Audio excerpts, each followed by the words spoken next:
Right, good evening and welcome to the latest instalment of our Unleashed series of interviews to promote Pentrefest, which is coming up at the end of February. That's Friday the 27th, Saturday the 28th.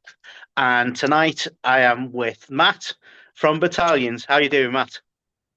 Good, thanks. Thanks for having me. Great. I mean, I do need to apologise, and I want to make this in the public forum as well. You were supposed to play for us last year, but we had a few mix up with the dates and things like that, which was totally our fault. No fault of the band at all. We put the date in, and then we changed the date because something else was happening that night, and then we forgot, and we changed them back, and we made some cock ups. So I just want to go on the record here in front of the whole Unleashed series. Everyone knows it was our fault, hand and heart, and we do apologise. No worries. Thank you. It's okay. Okay, so obviously not playing at Christmas was a bit disappointing for us, but we've got you back for Pentrefest. So can you just before we start going and talking about the live shows and stuff, tell us a little bit about the band, some of your influences, and how you all got together and where you're at now as a band. Yeah, the band started initially in 2010, so it's the 16th year of the band this year.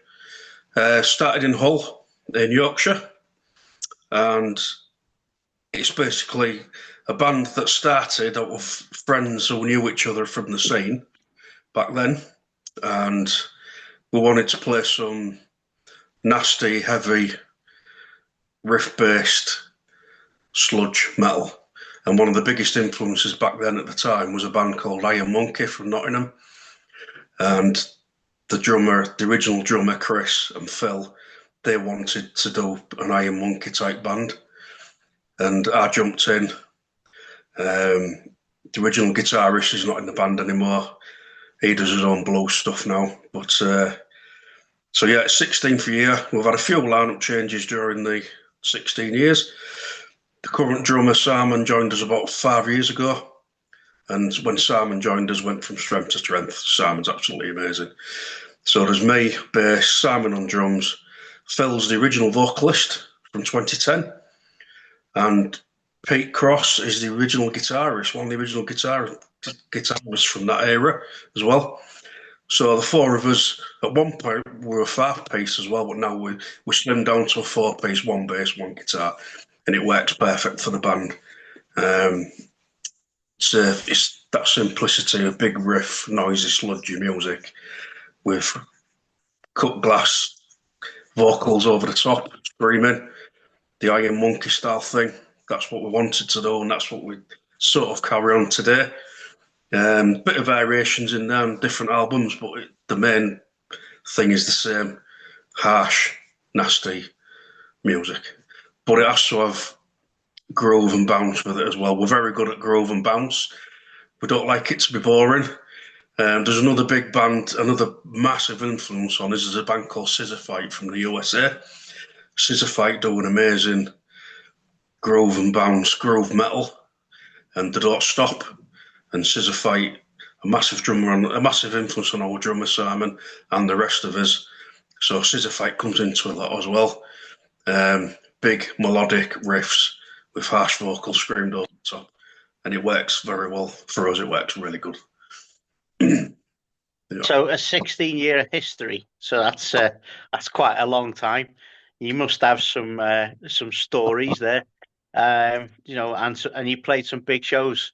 Tell us a little bit about the shows and anything interesting that you might be able to tell people. Yeah, we've played. I think probably one of our biggest was Bloodstock. We played Bloodstock in 2017, and we actually got that slot by. It was one of our videos, Whiskey and Wine. It'll be on YouTube if you want to find it. Whiskey and Wine. Our video won the competition, and we won a spot at Bloodstock, which was awesome. But that was a while back now. 2017, we've been trying to get back on the bill ever since, but we can't get back on the bill. I don't know why, but we'll keep trying every year. We've supported a lot of other bigger bands, such as Church of Misery, Karma to Burn, as well. Exoda, thrash band from New Orleans, supported them.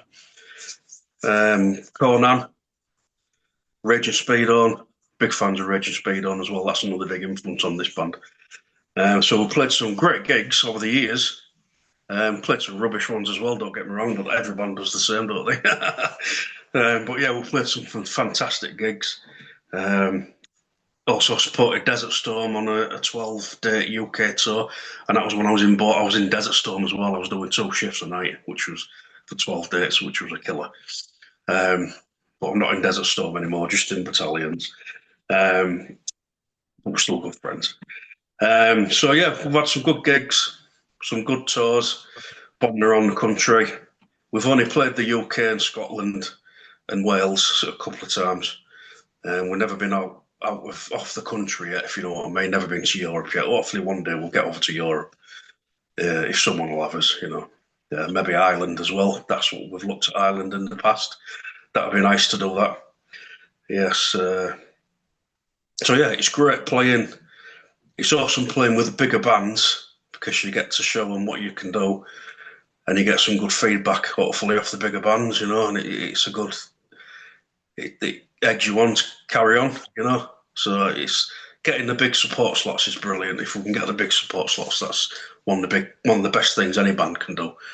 Because you're playing to a lot of people who maybe haven't heard you before, and you got a chance to win over a lot of new fans if you're supporting bigger bands. So I'd always urge like littler bands, younger bands to try and get support slots with bigger bands. Because it's one of the best things you can do. So yeah, try and do that definitely. That out of the bands that you mentioned there, obviously there's, you're going back to a lot of bands that I was brought up watching as well.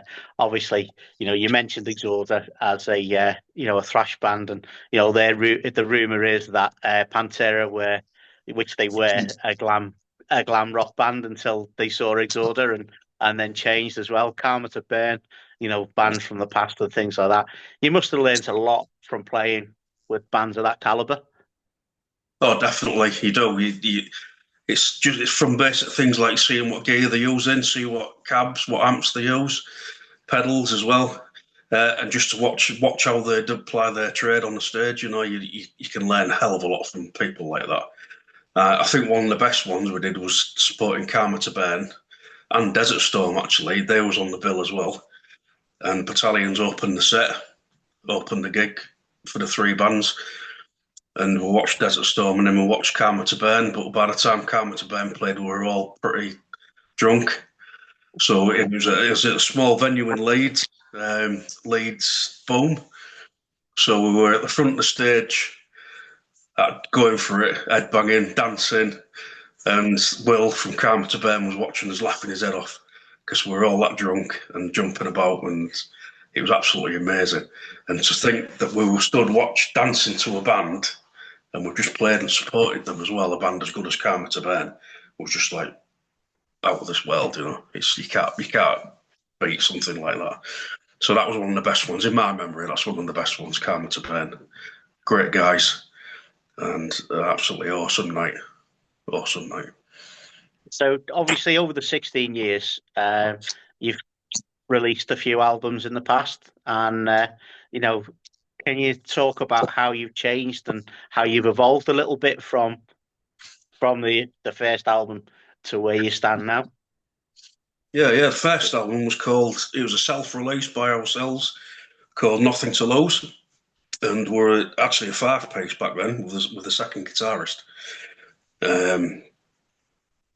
The album sold very well. It was good success for us. The second album we did was called Moonburn, and that was again a 5-piece album, 2 guitarists. And it was called we called it Moonburn because Pete, our guitarist, I'll have to get this in. Pete, our guitarist, is a very, very, very ginger guy. And he came to practice one day and he was very red. And our drummer at the time said, "What have you been doing, Pete? You're red raw. Are you got sunburn?" And I said, "Pete's that ginger, he gets moonburn."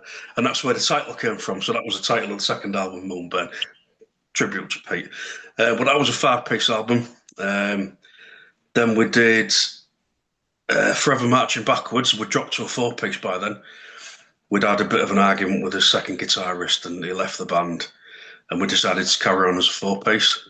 And since then, we've been a four-piece band, which works perfectly for us. Because with Pete's tone on guitar and my bass tone, you don't need a second guitar, basically. It's pure grand between the two of us.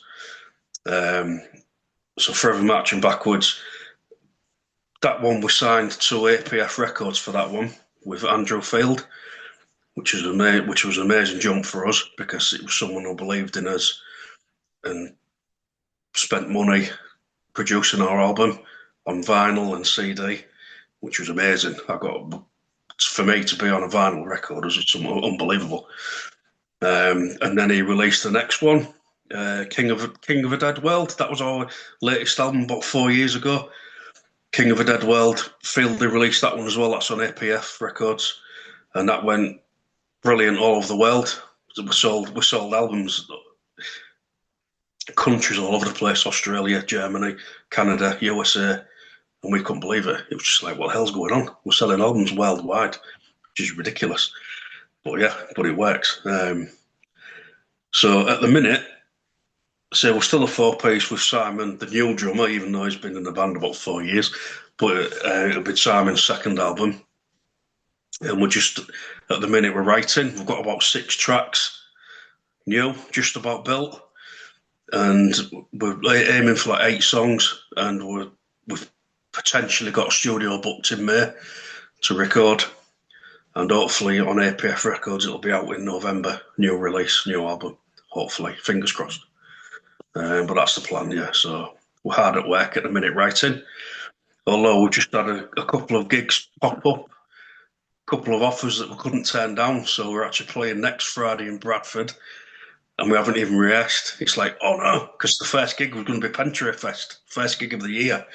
Now we're playing next Friday in Bradford. It's like, Christ, we better get some rehearsals booked in, get a set list sorted, and we've got like an hour set to play at Bradford.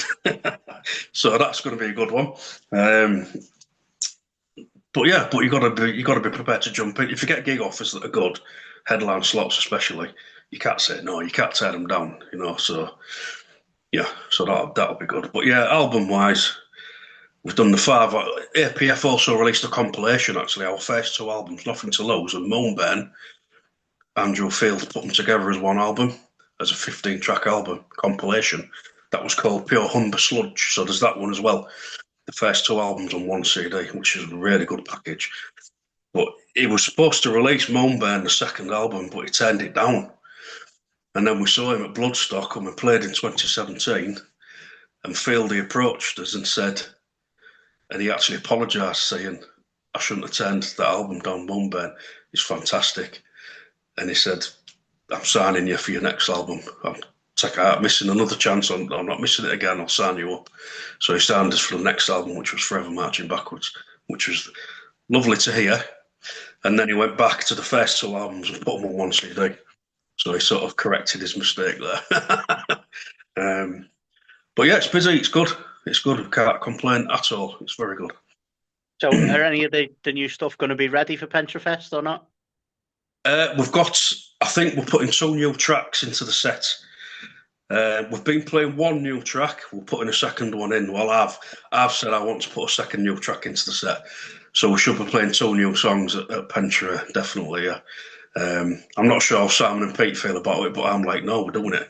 Because it's one of the best ways to make you learn a song is to play it live in front of an audience. So I've said, no, we'll put 2 new tracks in. So hopefully that one will be in as well. The first new track's called Paper Crown. And the second track is Terminal Noose that we're going to slot in as well. So very heavy tracks. Very good. Yeah. So obviously, because of where you're coming from, I suppose we should really talk about the great, the doom metal bands from the Yorkshire area. Obviously, Paradise Lost were legends until they weren't. And obviously you got My Dying Bride and a few other bits and pieces coming from there. How's that affected you guys as a band, influence wise, or is it just something that you're just part of? it just came very natural to us, to the three of us initially, me, Phil, and Pete. It was just very natural. It was a very natural way to write, and it's what we like to hear. So it's very easy to put it down ourselves. This is what we like to hear. This is what we want to play. But yeah, Paradise Lost. Yeah, I went into Gothic, the first album, and Shades of God. I've still got that on vinyl actually. The second, I think that was the second album. Um, I think I saw My Dying Bride in a pub in Hull in about early 90s. I was probably about 20 years old. I'm 53 now. I saw My Dying Bride in a pub in Hull, which was ridiculous. But there you go. But to me, the Dome thing, I don't know, it's hard to describe. I'm sort of like, out of the four of us, I'm like the trad metal guy. I'm into the Status Quo, AC/DC, Judas Priest, Saxon, early Maiden. I'm into all that stuff big time.